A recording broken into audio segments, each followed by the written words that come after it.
step into my office.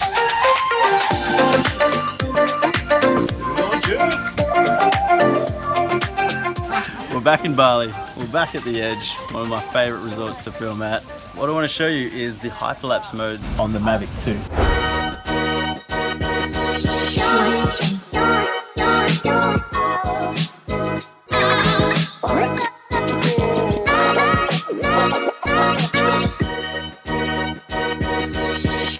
My favorite feature of this is the Hyperlapse mode. So essentially there's 4 different types.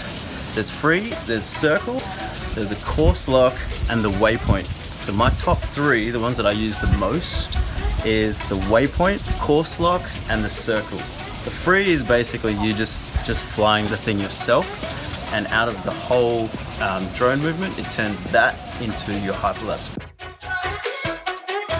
The circle essentially works like the intelligent flight mode when you're filming normally, where the drone kind of rotates or moves in a perfect circle around a point of interest. So in this case, I'm going to head down to where the pool is.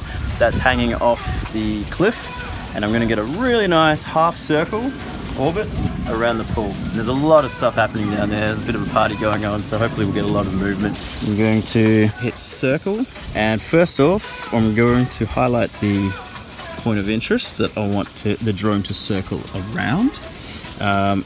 Go down here, and the interval is basically taking 1 image every 2 seconds. So you could change it to 3, 5, 8, 10, so on. Video length, I'm going to leave it around, 11's fine, 11 seconds, 1.8 Ks. You can change this, so you can have a faster hyperlapse or slower. 1.8 is probably fine. And then the direction of the drone when it does the circle. So in this case, it's going to be counterclockwise. It's going to start here and it's going to end on the other side. Once that is all set, you hit go and off she goes. All that's left, once again, you've finished your cocktail. I might just go for a swim. I just need to keep an eye on it, because if I haven't calculated right and it goes a little bit longer, it will hit the cliff. Course lock is a really simple option where you may want to focus on a main subject and let the drone push in, out, or track sideways. Think of it as your drone flying locked on a straight course, but the camera panning independently of the subject you select. It's really effective for establishing push-ins, tracking, and pullback shots. I use it in all my corporate videos as a really nice intro to scenes. All you do is fly out to your starting point first, set the course direction you want the drone to fly in, then select on the screen your subject by dragging on the screen with your finger. Then set the interval of how often you want the photo to be taken. My favorite is around 2 seconds, then press go. Waypoint is my best feature for creating really dynamic hyperlapse shots. It's a great mix of setting the flight path and changing the angle of the camera all in one really cool sequence. It does take a bit of setting up and planning though. So, to mark your first waypoint, get your drone into position, then hit the plus button on the bottom of the screen.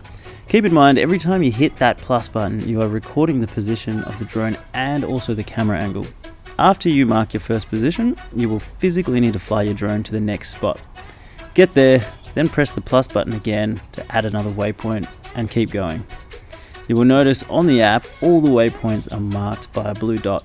If I hit go now, it will go back to the first waypoint and do the whole thing again. So something to consider is that the time that it will take for your drone to get from there to there is also going to chew up a lot of battery. And here we go. Let's start. Ready? So 350 photos we'll be taking. It's going to go for 11 minutes. And it started. So that's it. Once it starts taking photos, you can put the controller down, grab yourself a nice cocktail, and watch the magic unfold.